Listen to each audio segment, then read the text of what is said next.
Chicano Rap Radio. Raw and uncut. Cubo, and welcome to another episode of Chicano Rap Radio. Today, we're being joined by DJ Dominator, one of the OGs in the game. He's been doing music for a very, very long time. So, without further ado, I'd like to welcome you to the show. How you doing today, homie? I'm doing good, man, and I appreciate you guys having me here. I'm blessed to be here, man. That's right. It's a pleasure to have you here. I've been looking forward to this interview for a while. You and I have been going back and forth a little bit to try to set this up. So I want to say, thank you for making the time and joining us today. I'm looking forward to it. One of the things that I think is important is to get a little bit of background information on who you are as an artist and perhaps how you got into the music for some of the people out there who just might be discovering you for the first time. Give us a little background information on who DJ Dominator is and how you got into the music. Well, I'm DJ Dominator. I'm from a town, Napomo, California, and I've been doing this for a long time. I want to say I started maybe producing and cutting and scratching and making beats. I want to say about maybe 96 I started with a Cali lifestyle, just messing around in the studio with them and, kind of just working on beats and scratching and doing whatever I had to do for them. And a couple of years later, just from messing around, I finally started and getting into a group, Central Coast Click. I met up with my homie Rebel and we were good with each other. We had a good chemistry. So we started to lay music down and pretty much went from there. And that's where I'm at today, pretty much after that. Well, it's for me, it is a great honor because I grew up, listening to your music. I would say that the music that you helped produce and also the music that you yourself put out as an artist had a huge role in inspiring a lot of future Chicano rappers. I think when you, I think it was somewhere around 1998, maybe 97 is, when Cali Lifestyle came onto the scene. And I understand you produce either all or majority of the albums. So you've had a big role in crafting the sound and putting out some of the classics. So, one, I wanted to say, that it's an honor to have you, but what do you attribute your longevity? I mean, you started in 98. What do you attribute your longevity to? I just want to say, I think it has a lot to do with just staying busy and just, staying up on producing and not only doing my stuff, but doing producing for a lot of other people. And I think just the production itself has kept me alive and kept my career alive, because when you get, sometimes you as a artist, you get caught in a spot where you might not be creating for a little while, or you might get stuck on something. But when you go to produce someone else's stuff, it kind of gets you out of that funk, it gets you out of that area where you're stuck. And I think that has a lot to do with the longevity and me still able to do my own shit, because I think I would get inspired working on someone else's shit and thinking to myself, damn, I could probably do something like that for myself, or for my group, or, just the inspiration off working with others and getting their energy, feeling their energy, and then being able to continue creating has a lot to do with the longevity. And not only that, I think the longevity has a lot to do with the fans wanting more and then being appreciative towards the music. That has a big play in it. So when you were still putting out music under Triple C, did you produce for any other artists that were, also coming up at the time? Well, I think at the beginning of our career, we were just, experimenting and trying to find our sound. So at that point, I didn't really feel like I was really ready to do a lot of production for a lot of artists and a lot of groups besides Triple C. So I think we were kind of just crafting our sound first and trying to get it where it should be. Within the first couple of albums, that's when a lot of different artists started listening to our shit and paying attention and saying, oh shit, they got that funk. we want to involve that in some of our music. So I think a lot of some of the San Diego rappers and some of the Los Angeles rappers started hitting me up for that sound, and they hit me up a lot more now than they did at that time, because I think the sound is more established now than it was at that time at the beginning. But I wasn't doing a lot of production for other groups yet until after maybe the first couple of albums. And you know, it seems to me like, yeah, the way you guys branded Triple C and the music you were putting out, the sound was very deliberate. And you know, I would, you know, attribute a lot of your success to that, because you were able to put out consistent music that, you know, once people were vibing to the lyrics, vibing to the music, they knew what to expect from the follow-up album or any kind of collaborations that you did. And I think that's, you know, says a lot about you as a producer, because, you know, people know what sound they're going to get.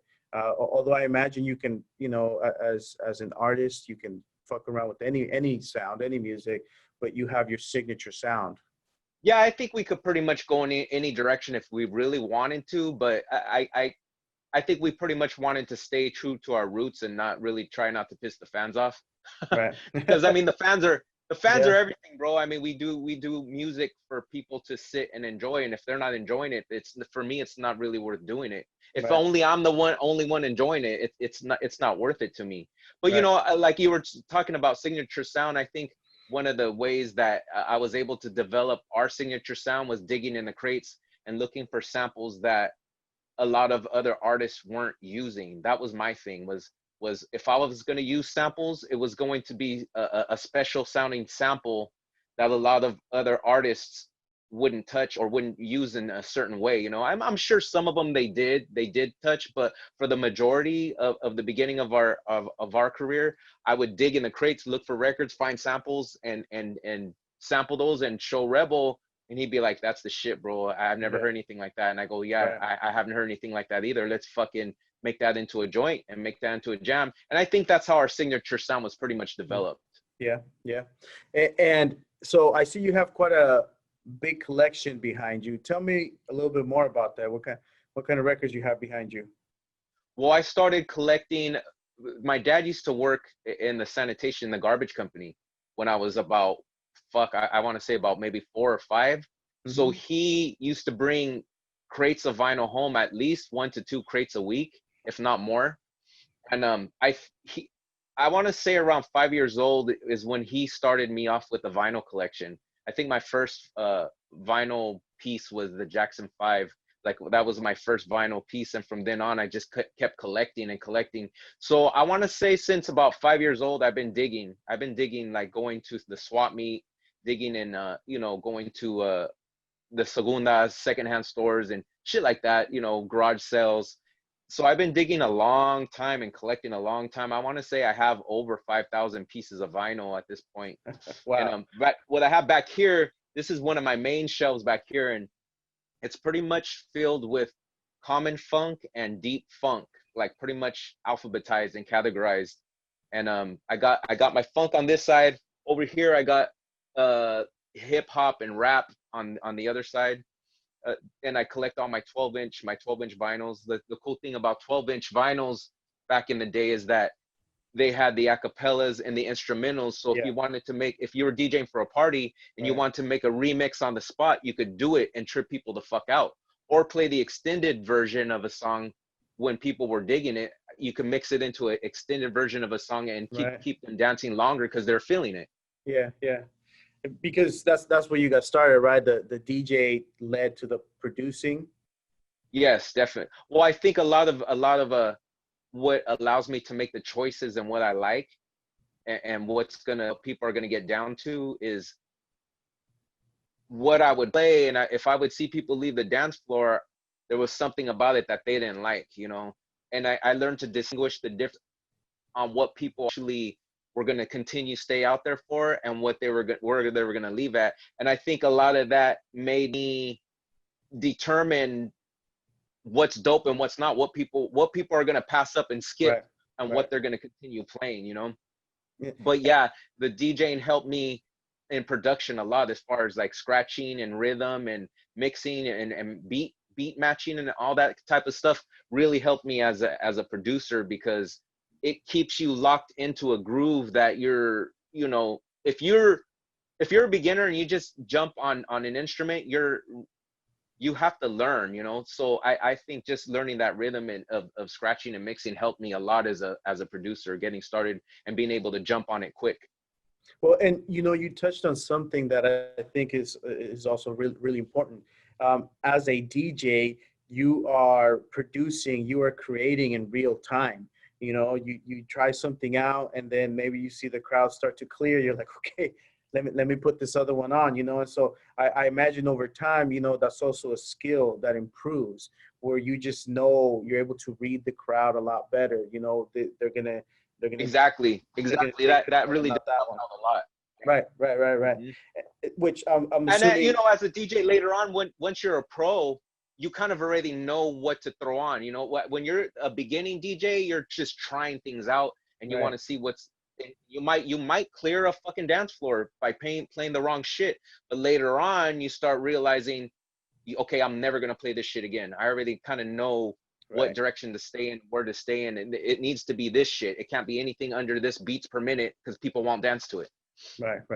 And do you remember the first song that you either recorded as an artist or recorded for an artist or produced for an artist that went on to have a commercial like release? Yeah, for us, the first song that had a somewhat commercial release was True from our third album, from the Underworld Family album. We have a song called True and Dangerous, and both of those songs touched radio and did pretty good for us. But True was the first single that actually got radio spin from our group. That's right. Which Yeah. which has been tough for the genre, you know, for many years. I mean, it's one of the reasons why our mission here in Chicano Rap Radio is to shine the light on all the talent in our community, because I think for the most part the overall industry, they kind of have blackballed, you know, the music coming out of our camp, you know, for whatever reason. They think that you know, it might not be commercial enough, or you can't you know, push it to the masses. But you know, it's solid when someone like you, being a Chicano, or just being especially a local too, is able to reach that kind of level of success, because then it gives us hope that, you know what, maybe they are going to let us on, or even if they don't let us on, we're just going to push the door open because we're coming, you know. So that's solid with that. You guys got some radio release. Yeah, we had radio release throughout the years here and there, a few songs here and there, which Right. was at the time it was a bit more common than it is now, because now I feel like artists in general, not even just Chicano artists, but artists in general are shut down because they're not in a record company. You know, Mm, you basically have to be in a record company to get on the radio, because you know, right. whether they want to admit it or not, the record companies pay these stations in some sort of way to play their music. And here's the thing, and a lot of people don't know this. A lot of Chicano rappers or people, they get pissed off at the radio stations because they're not playing their shit. But what they're not understanding, and I've begun to understand this, is that, let's say you're the one that owns a radio station, Right. and you're paying this station to play your shit, and you're paying them and you're paying them and you're paying them to play your shit. And then some little dude comes along and says, "Hey bro, play my shit." And the For guy on the free. radio station has this little homie that goes ahead and plays it for him. The Right. record companies are gonna be fucking pissed off because they're paying all this money and this young dude is getting radio play for free. And Right. you know, they're like, why the fuck are we gonna continue paying you if you're gonna play these nobodies? Right. And that's the way, that's pretty much the way the radio system is. So if you understand that, then you kind of realize why it's so fucking hard to get radio play, because Right. all these record companies are paying these people to play their shit. So if you realize that, then you got a more of an idea of why it's so hard to get your shit on the radio. And a lot of people don't know this shit. So I'm very happy and glad to give you this information. That's right. That's right. And thank you for telling us that, because you know, someone like you with all the experience in the business, in the music business, and in the industry, I think it resonates a lot more coming from someone of your caliber. I want to continue that conversation a little bit more when we come back. We're going to take a quick little break. You're listening Problem, man. you're listening to Chicano Rap Radio, raw and uncut. Hit us up at 805-395-6595 for your special requests, dedications, and shout-outs. Chicano Rap Radio, raw and uncut. Cuba, and welcome back to Chicano Rap Radio. We've been chopping it up with the homie Dominator. We've been talking about how he got into the music in regards to, how he started producing, when he started putting out music as an artist, him also working with other artists. Recently, just not too long ago, we were talking about the radio industry and perhaps why the industry as a whole has kind of shut its doors to Chicano rappers. He was giving us some knowledge for anybody out there that, is maybe upset why the radio is not playing your music. Well, rewind a little bit and you'll find out why. So staying on that subject, I wanted to get your take on kind of like the current state of Chicano rap. Where do you see it, and what do you see that's going on now that's different from when you kind of got into it, or you were one of the the originators or the people pushing it forward back in the mid 90s and late 90s to where it's at now, and maybe where it's going to go? Any kind of advice that we can all take into and hopefully apply it as a whole, so that all the Chicano artists out there, so we're all moving in the same direction. I mean, what do you think is going on right now? Well, a lot for the last, I want to say like 5 years, a lot of people are saying Chicano rap is dead, but my take on it is there's more Chicanos now than ever. Right. And there's more rappers than ever, than there was when I was coming up. So how could I don't understand how it could be dead if there's more of us than there was then, The way I look at it, if as long as we continue to craft ourselves and put out the best music that we can put out, it's not going to be dead. Maybe trend wise it might be dead. It's not trendy, and all over the radio, but as far as having our supporters and having our people supporting us, we do still support each other, and we still do play each other's shit. So I don't feel like it's dead, and as far as where it's at right now, the state of where it is right now, I think there's a lot more outlets that I think we can express ourselves on, where people can hear us now, like like on Instagram, Facebook, and Snapchat, and all those things where we didn't have when we were coming up. We didn't have those things, so there's really no excuse for us not to be out there and promoting our music to our people.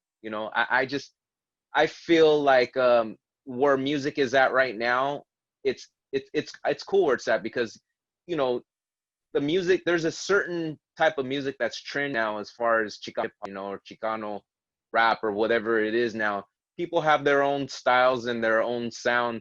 Like when we first came up, it was just old school stuff, and it seems like it's opened up and spread it, and I dig it, man. As long as the young kids, the younger generation is still feeling what we're doing, that's cool. And I like that you brought up that now there's even more rappers than there was when you started. You guys paved the way for everybody that's out there now. And I also think that some people think it's dead, and I would attribute that to the fact that I think Chicano rap has gotten a bad name, because there are people out there, and I say this all the time, I'm going to continue to say it, there's a lot of people out there that should not be rapping. And the fact that they're Chicanos, the fact that they come from the hood, or they represent a certain community, it kind of makes it seem like all the artists are like that. You know what I mean? There's some artists out there that go ahead. I think, to be fair, I think there's whack rappers in every culture, bro. You know what I mean? It's not like Chicano rappers have the most wackest of Right. a majority of whack. I think a lot in every culture there's a percentage of whack rappers and you know, that are messing it up, period. Right. That are Right. messing rap up, period. Right. You know, so I think there's a bad name in every culture. Yeah. There's amount of a bad name in those Yeah. cultures, not just our culture. And you know, that's very, very true, and you're right. You know, I wasn't even considering that, so I'm glad you brought that up. I think the only reason why I was heading in that direction is because I feel that there's some artists out there that want to disassociate themselves with Chicano rap, even though in my view they're Chicanos. I think Chicano rap has evolved. I think if you're Chicano and you come from the hood, or you grew up in the neighborhood, or you grew up with that lifestyle, you know what I mean, that is usually associated with being Chicano or Mexican American or whatever you want to call it, I think you're a Chicano rapper, and I think, you know, we should own it. People say they don't want to be put in a subgenre, you know, but everybody's in a subgenre. You have you have down south music, you have trap music, you know, you have the East Coast, you know, you have Miami. I mean, you just kind of have a bunch of little different subgenres of rap and hip hop, and you know, sometimes the industry decides, okay, this is the subgenre that's going to come to the forefront right now. I think, you know, that there are some artists out there that want to be like, oh, I belong to the bigger picture, you know, hip hop / rap. You know, I've never had the problem being in belonging to the Chicano rap genre because I you know, I'm proud of that, and that's what made me. But I also know I also belong to another genre, and that's funk. Yeah. That's completely different than Chicano rap. You know, I belong to that genre as well, because if you listen to the funk album, there's absolutely no on there at all. So, you know, for me, I love the fact that I'm able to do from one genre to the next. Yeah. Yeah. And what kind of stuff are you working on right now? So I mean, since you brought up the music, that how you're able to kind of have, you know, work in different areas, you know, whether it's Chicano rap or funk, or, you know, what kind of stuff are you working on now? Well, as far as my solo career, because there's Triple C and there's Dominator, me by myself, I just released a funk album called Time Traveler, and it's nothing but straight funk, bro. It's fire. You know, Yeah. anyone that likes old funk, that likes the original OG funk from the early 80s, late 70s, they'll like that album. And anyone that appreciates modern funk will also like that album, because it's modern as well as it is old. You know, so I finished that, put it out. I'm putting another funk album out. I'm in the middle of working on it. I'm in the middle of working on another Triple C project. I want to say we're grinding to try to get this Triple C project out by 2020. Now, staying on the subject of your album, the upcoming Triple C album, are you going to do it more of a traditional album, you know, 15, 16, maybe more tracks, or are you going to do like an EP, you know, just a couple, 7, You 10 know, tracks? definitely a traditional album, and you know, we have plenty of cuts to decide what we're going to use. There has to be at least over 50 cuts inside the vault. Wow. We're just trying to, you know, pretty much pick what we're going to use. You know, pull them out, dust them off, polish them up. Yeah. So you have a lot of material. Yes, definitely, we have a lot of material. And just to stay on the same topic of what I'm doing right now, you know, I just finished some stuff for Crazy Boy and his album. There was a actual track that we were talking about earlier called Relax with me, Crazy Boy, and it's more on the reggae vibe. And Yeah. Yeah. we put Carolyn Rodriguez on there. That's another artist that I've been working with, and me and her are actually releasing what I think it's just one single that we have right now. There's a song called Tonight, where we're singing in English and Spanish, and we're both releasing the same single. She's releasing a reggaeton version of it, and I'm releasing a West Coast version of it. Oh, damn. That sounds like it's going to be you know, it's going to be a hit. I like how you guys are doing the two versions to it, and I'm sure they're both going to be fire. That's right. Yeah, That's yeah, right. I'm happy with them. They're both. We actually already shot the video for it, so that should be out soon. Oh, you already shot the video? Yeah. That's right. That's right. And you said that you've also been working with Crazy Boy. Shout out to Crazy Boy, by the way. I know you guys are Yeah, close, what's and up, crazy? What's up? I know you're tuned in, big dog. that's right. I think I produced about 9 tracks for his album actually, and all fire tracks, man. And being your They local, were tracks that were in the can for about, they were in about, I want to say about 5 years. Those tracks were inside of the machine waiting to be released. So I finally towards the end of his album release, I knocked them out and got them done, and they're fire, bro. Good shit. Good. The album is called El Niño Loco. yeah, no, I heard it. It's a good album. It has a really good mix of different subjects, and it flows really well. And that song that you guys did, the relax, that's fire. That's a good song to sit back and relax. I like to sit back and relax all the time, so I bump that one every now and then. You Yeah, know yeah, what? that's When a good one. It's the reggae tip, my bro. Yeah, yeah, no, you guys got down on it. I dig it. We're gonna take a quick little break, and we'll be right back. You're listening to Chicano Rap Radio, raw and uncut. Chicano Rap Radio, raw and uncut. Welcome back to Chicano Rap Radio. We've had the pleasure of chopping it up with the homie DJ Dominator.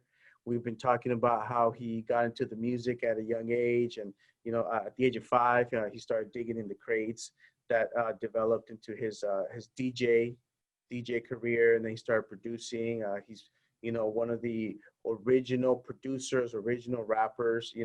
Out of the 805, he definitely put the 805 and the Central Coast on the map, and not just put it on the map, but I mean really solidified its place in Chicano rap history. I know you've worked with a lot of artists over the years, and you mentioned not too long ago that you were working with Carolyn Rodriguez. Tell me a little bit more about that project that you guys are working on. Well, the single that we put out is called Tonight, and it's pretty much a old school joint from the 80s, a Total song that we did by the group Total, and I think Faith Evans covered it with some other dude. I can't remember his name right now, but Eric Benet. It was Eric Benet. Well, we pretty much put our own spin on it and kind of funkified it a bit. And the first couple of verses are English, and then the third verse is Spanish.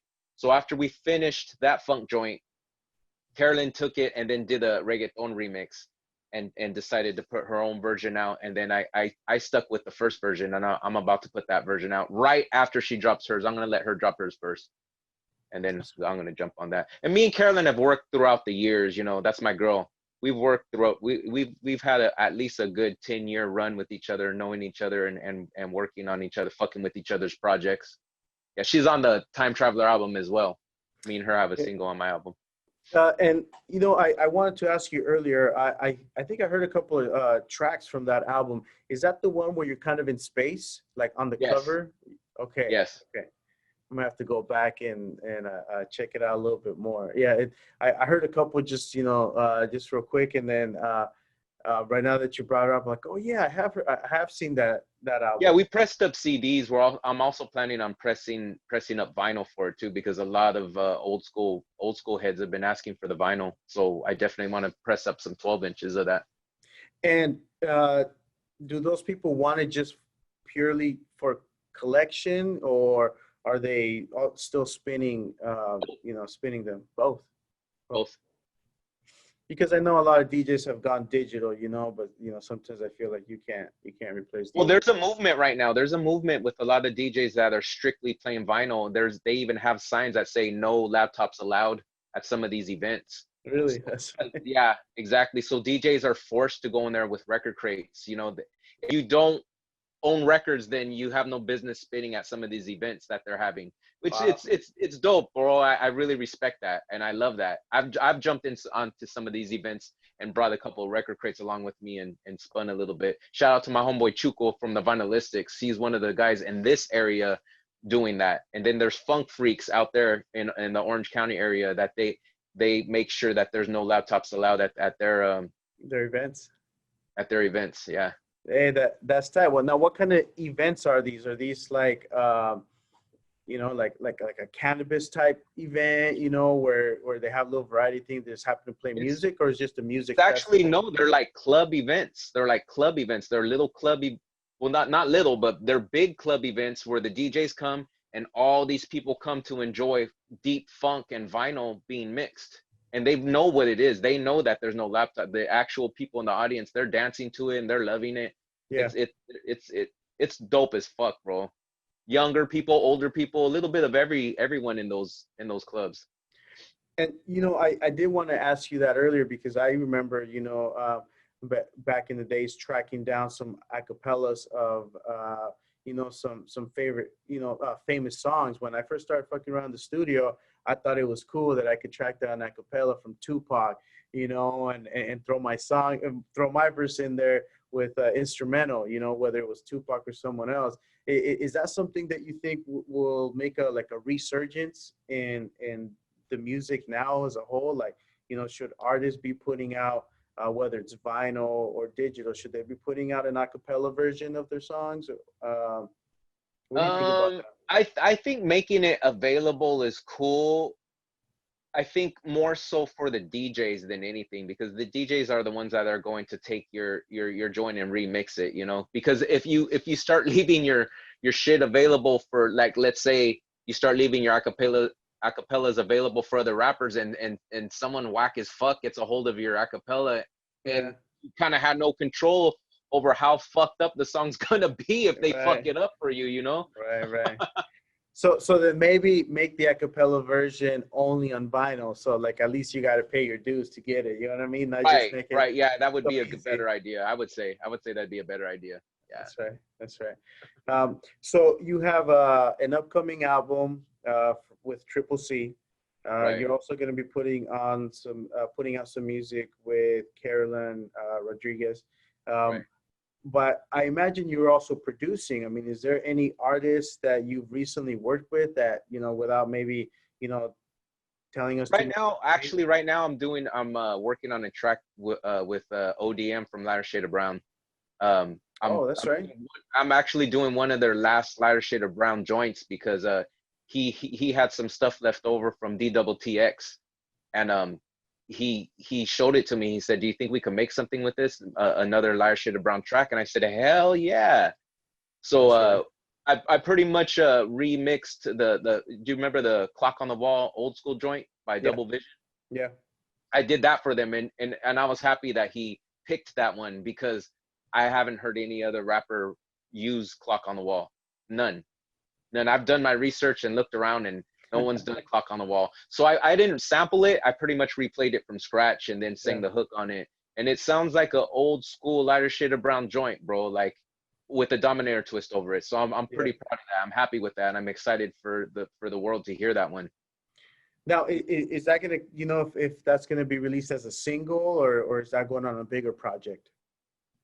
I think this is gonna be one of his projects that he's doing, and I'm not sure if he's doing an EP or a whole album. I'm not sure, but I know he's back and working on stuff because it's been a while since he's released anything, and this is Right. going to be, it's cool that he's finally figured out the digital platform, so he's starting to fuck with that. Which I remember he was telling me he wasn't really that familiar with it, and he's starting to jump back on it now. So I don't know if he's made that decision yet. Well, I mean, I'm sure it's going to be a banger, and I look forward. I hope that happens soon.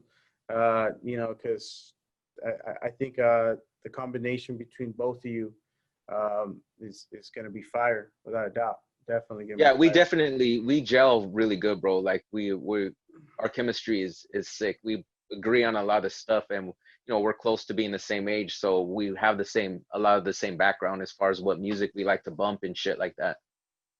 Yeah. So there's a lot of kind of seeing eye to eye on things as Yeah, far as the definitely, sound. most definitely, yeah, yeah. That's right. That's right. Any other artist? I think I saw the homie Seven.